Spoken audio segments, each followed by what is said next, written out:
मिळालं की लगेच देतो. असं आण. तुझं ऊस किती टन केलंय? अवघ्या 30 टनात. आणि येणारे किती पैसा? माझं कर्ज किती आहे माहित आहे का तुला? या महिन्याचं व्याज पकडून 4,25,000 कर्ज आहे. एक लक्षात ठेव, 2 दिवसाचा टाइम देतो. जर माझे पैसे नाही आणून दिले तर तुझं घर जाळून टाकेल. समजलं का तुला? अहो दादा, 2 दिवसात कसं देऊ मी कसं करू? मर कैलासराव, जर तू माझ्या हातनं गेलास ना तर फुकट मरशील. काय फुकट? त्यापेक्षा तू आत्महत्या कर ना. शासनाकडून पैसे तरी भेटतील. माझं कर्ज पण देशील, घरच्यांना पण पैसे देशील. चला रे. आजच्या ठळक बातम्या. आज पुन्हा एका शेतकऱ्यांनी आत्महत्या केली. सरकारकडून आत्महत्याग्रस्त शेतकऱ्याला 1.25 लाखाची मदत जाहीर.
मरण्याशिवाय कुठलाच पर्याय उरला नाही. घे फास लावून घे. अरे घे ना, फास लावून घे. कोण आहेस तू? तुला माझ्या मरणाची एवढी कशाला काही? मी पांडवा इथे राहतो. तू कशाला वेळ घालतोस?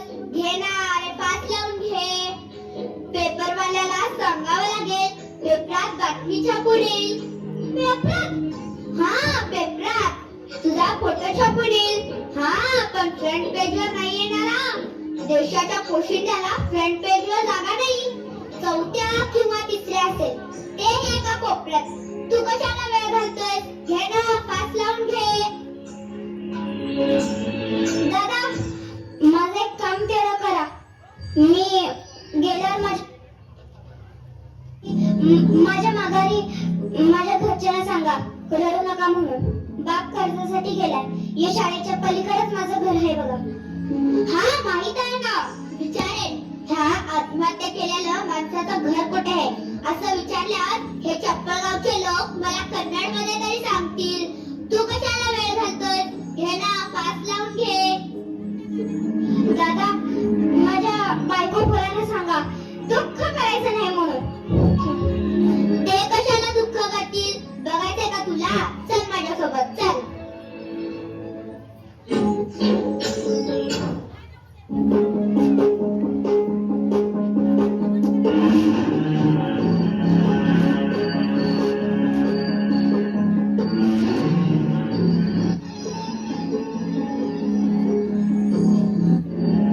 कुठं गेला असेल पोरगा गं बाई? मामांजी, जरा तुम्ही पारावर बघून ये जा. कुठे गेलेत? माझ्या फुटक्या डोळ्याने कधी दिसणार बाळा? आणि कसं जाऊच पडीत? बघ जा, कुठे गेला बाप तुझा?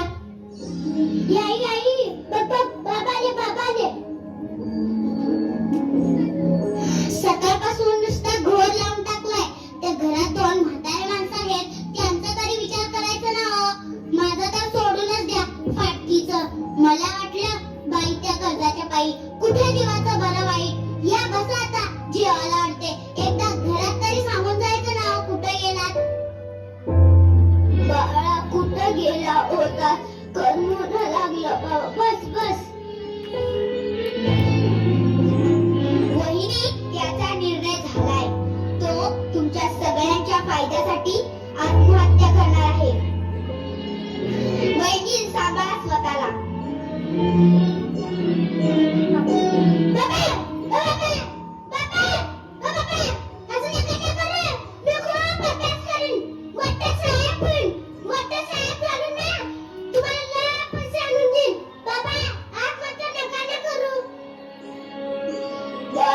चिमणीचे बघतोस का नाही? ती एक एक काड्या गोळा करते आणि त्याच्यानेच घर बनवते. मग वादळ येतं, सगळं उडून जातं. ती घाबरत नाही, पुन्हा घर बनवते. ती आत्महत्या नाही करत बाळ, आत्महत्या नाही करायचं. बघ रे बघ, किती काळजी करतात तुझी. पण काळजीने पोट भरत नाही का ना? शेतकऱ्याचं दुःख शेतकऱ्यालाच माहित असतं. त्यालाच लढावं लागतं दुष्काळाबरोबर. दरवर्षी वारीला जातो ना, शिकायला जातो की शतपावली करायला. अरे तुकोबाच्या काळात नव्हता का दुष्काळ? जेव्हा तुकोबाला गावाच्या बाहेर काढलं, वाळीत टाकलं, तेव्हा त्यांनी आत्महत्या नव्हती केली. त्यांनी स्वतःने एकट्याने विहीर बांधली. अशी कथा आहे. म्हणून सांगतात जनाबाईंना जात्यावर मदत करायला देव आला होता, म्हणून पण सांगतात. पण हे कोण सांगत नाही की काम करण्याच्या पाठीमागे देव उभा असतो. हे लक्षात ठेव. ए कोण आहेस तू? मला तुझी काळजी आहे. कोण आहेस तू? देव. देवा, मी चुकलो म्हणून तू मला भेटायला आला. मला माफ कर. मी या माऊलीसाठी भेटायला आलो, कारण तू जर हे घर सोडून निघून गेलास तरी ती शेवटपर्यंत या घराचाच विचार करेल. अरे तू हे घर सोडून वारीला मला भेटायला येतोस.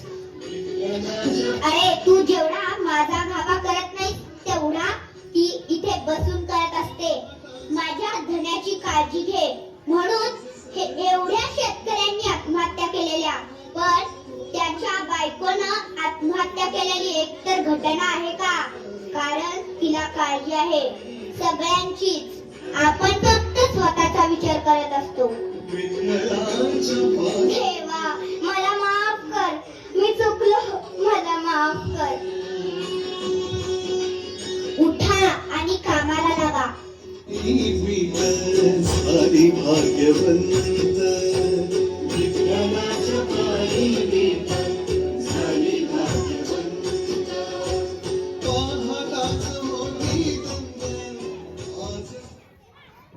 एकदा जोरदार टाळ्या वाजवा.